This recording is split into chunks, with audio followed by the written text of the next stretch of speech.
हरिओम। आज सुनेंगे 36 पतंजल योग सूत्र। वह है विशोकावा ज्योतिष्मति। विशोका मतलब शोक विरहित, वा मतलब और, किंवा मराठी में। ज्योतिष्मति यानी प्रकाश युक्त, यानी या शोक विरहित और आंतरिक सात्विक प्रकाश युक्त ऐसे प्रवृत्ति से भी चित्त को स्थिरता प्राप्त होती है। हमारा यही टॉपिक चल रहा है पिछले ऑलमोस्ट 4-5 सूत्र से कि चित्त को स्थिर कैसे करना है। जो मन में चंचलता रहती है, चल बिचल होते रहते हैं, मन में बुरे विचार अच्छे विचार बहुत कंटिन्यू चलते रहता है मन में वॉर, तो उसे कैसे कंट्रोल करना है, तो उसका ये और एक उपाय उन्होंने बताया है। पिछली बार जो सब उपाय थे चित्त प्रसादन के, उसमें और एक ये उपाय ऐड हुआ है। तो उन्होंने क्या कहा है कि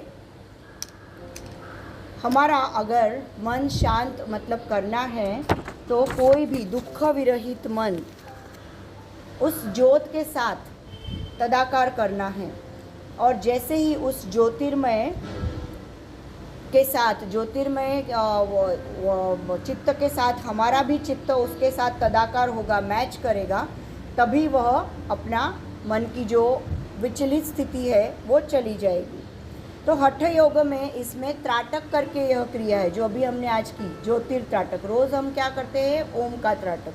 तो ओम का त्राटक हम क्यों करते हैं कि आते ही हमारे मन में अलग अलग कुछ विचार लेके आते हैं, कुछ ख्याल लेके आते हैं, किसी के साथ कुछ अनबन हुई रहती है, किसी के साथ अभी पहले दिन झगड़ा हुआ रहेगा, नहीं भी हुआ रहेगा तो भी कुछ विचार थॉट्स तो आ रहे होंगे।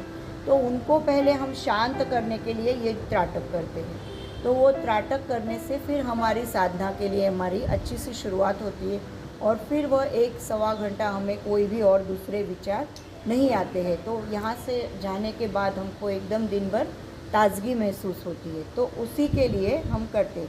तो आज जो हमने किया वो ज्योतिर्त्राटक था, वैसे ही ओम का त्राटक भी करते हैं। तो मतलब जो विषय हम देख रहे हैं वो पवित्र विषय है। अग्नि तत्व को हमने देखा, और अग्नि यानी सूर्य तत्व, सूर्य तत्व को हम देख के उसी को हमारे आँखों में समा लेते हैं और उसी को आंखें बंद करके हम जब देखते हैं तो हमारा विषय कोई भी हमारा मन किसी भी अच्छे विषय के साथ जुड़ता है। तो जैसे ही कोई अच्छे विषय के साथ हमारा मन जुड़ता है तो हमारा मन सात्विक होने लगता है। तो मन में विचार भी सात्विक आने लगते हैं, हमारे भाव भी सात्विक होने लगते हैं। तो हमें मतलब तामसिक विचार, तामसिक हमारी कृतियाँ कम होने लगती है, राजसिक गुण भी कम होने लगते हैं और हम लोग हमारे सात्विकता के आगे, तो हमारे समाधि लेवल के आगे बढ़ने के लिए हमें वह जो है शक्ति है वह प्राप्त होने लगती है। आत्मा का परमात्मा के साथ मिलन होने के लिए पहले हमारा मन का शांत होना ज़रूरी है। जब मन का शांत होगा तभी हम ध्यान में आ सकेंगे। ध्यान में आएंगे तो ही हमें उस परमात्मा के साथ मिलन होने वाला है। विचलित मनस्थिति, चंचल मनस्थिति, मन में कंटिन्यू विचार, उसमें हम नहीं आ सकते कोई भी चीज़ में। तो अगर वो तो आने वाले ही हैं, हमारा मन है तो मन का काम ही है विचार करना, तो मन में सतत विचार आने वाले ही है। हम ऐसे सोचेंगे ये हमारे मन में थॉट्स क्यों आ रहे हैं, तो वैसा नहीं होता है।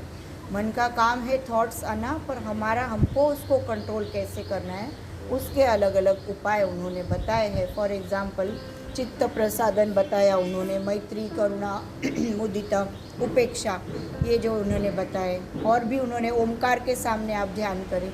तो आज उन्होंने ज्योतिर्ध्यान के बारे में बताया है। ठीक है।